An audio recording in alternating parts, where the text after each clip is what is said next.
Olha, ainda falando sobre as discussões, professor Vila, no Congresso Nacional, a Câmara dos Deputados está articulando uma PEC para regular os supersalários. Depois dessa polêmica envolvendo, inclusive, a ministra dos Direitos Humanos, essa proposta tem o objetivo de permitir o acúmulo acima do teto de R$ 33.700 apenas nas áreas da saúde e da educação. Está conosco o relator do projeto, deputado Rubens Bueno, do PPS do Paraná. Deputado, bom dia, obrigado pela atenção. Bom dia, às ordens, bom dia a todos. Deputado, de que maneira essa medida vai conseguir frear a tentativa de algumas áreas, principalmente da justiça, de conseguir valores acima do teto estipulado no país? Bom, primeiro é preciso dizer que dos balanços feitos até agora, nós temos valores aí que não dizem respeito ao que manda a própria lei. A Constituição fala de forma claríssima, né, que tem dois casos excepcionais de cumulatividade. É o caso do magistrado, Ministério Público, etc., de professor e de médico, né? Ou seja, área de educação e de saúde. Só que se estendeu de tal forma que hoje nós temos aí uma situação que vai se agravando cada vez mais. Dois exemplos para isto, né? Nós temos a questão do auxílio moradia, que a Justiça decidiu que todos têm direito ao auxílio moradia, o que é um absurdo, né? Auxílio moradia, e a própria LDO já identifica no orçamento da União que tem 3 pontos, né, que são para auxílio moradia, aqueles que trabalham fora, que vão cumprir uma missão ou coisa parecida. Nada daqueles que se residem no mesmo local e trabalham, né, onde reside. De outro lado, nós temos a questão das férias de 60 dias, né?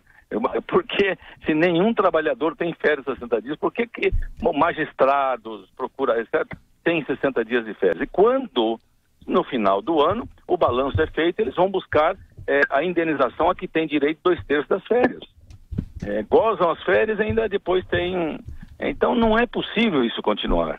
A questão da sucumbência também para os advogados da União tem que ser revisto, porque isso ultrapassa o teto. Então, o trabalho está sendo feito como algo assim que possa identificar e enfrentar abusos, privilégios, né?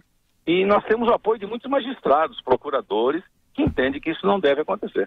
Então, deputado, por favor, significa que essa proposta de emenda constitucional, em relação, primeiro, à questão dos supersalários, ninguém vai receber acima do teto constitucional, é isso? Ou seja, vai ser cumprido o caput do artigo 5º, todos são iguais perante a lei sem distinção de qualquer natureza? Será que um dia isso poderá ser cumprido, deputado? É isso que se busca, né? O que não pode é o Poder Judiciário usar da sua força, da sua decisão do ponto de vista da legislação e buscar benefício para si próprio. É isso que chama a atenção da população brasileira. Tem casos como agora da ministra Luiz Linda, ministra que vem para ser convidada para um cargo de ministra de Estado, ou algo que poderia ser um ponto final na sua carreira, ser chamada para um cargo tão importante da República, e dizer que estava ali ganhando R$ 33 mil e estava próximo de um serviço escravo, de um trabalho escravo. Ora, isso é um escárnio, né? Se você olhar para o que ela ganha como aposentada, como desembargadora da Bahia, R$ 62 mil, olha, não dá para entender. Nós temos que pôr um freio nisso, o melhor sentido de chamar a atenção de todos para esse compromisso com a nação. Esse é o dado principal. E não é a questão da PEC, viu? Tem o próprio projeto de lei estabelece alguns critérios. Se necessário, vamos usar PEC também para poder não deixar tão elástico a decisão, ou elástica as decisões que a própria justiça tem tomado com relação a essas remunerações. Deputado, eu vou falar de um assunto espinhoso, porque eu acho que a minha referência são os jornalistas franceses, o Canal 5, que eles, quando fazem entrevistas sempre com políticos, são muito duros, inclusive com o presidente da República, tem debates intensos. Então, eu tenho sempre como referência esses que não perdem dividida. Eu queria perguntar para o senhor, já que o senhor está falando em benefício, como é que o senhor justifica a viagem do senhor fazer parte do séquito do Rodrigo Maia, que foram durante cerca de 10 dias, primeiro para Israel, depois para a Itália e depois para Portugal? Salvo engano, e sendo muito sincero, aquilo não teve relevância nenhuma, né? Essa visita. Quer dizer, para que fazer essas viagens? Deputado, o senhor não acha que isso também é um tipo de benefício que viola o caput do artigo 5º, né? Ou seja, todos os brasileiros são iguais. Será que um dia nós teremos uma república, deputado?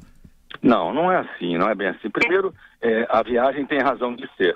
Qual? Um presidente de um poder é convidado por um país, uma nação amiga, a fazer visita e ir lá discutir alguns temas importantes e relevantes da proximidade das relações econômicas, culturais, tudo que diz respeito a esse relacionamento.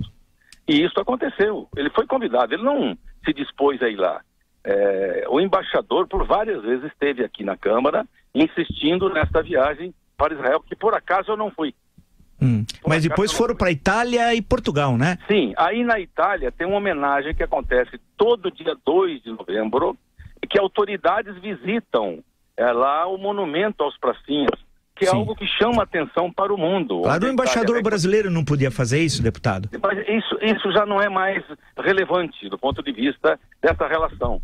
Deixa eu só dizer. Aí acontece o seguinte, a Itália reconheceu, agora recentemente, que o Brasil foi quem, de fato, libertou aquela região daquele momento. Até então era tido como algo da Inglaterra e dos Estados Unidos. Então são momentos importantes para o país e o reconhecimento que se dá ao país, não é? Então acho que tem que ter casos, não podemos assim diminuir tanto a figura do presidente da Câmara e aqueles convidados que vão para um evento de uma missão oficial. Deputado Rubens Bueno, do PPS do Paraná, mais uma vez, obrigado pela atenção com os ouvintes da Jovem Pan. Bom trabalho, deputado. Muito obrigado, bom dia a todos. Felicidades.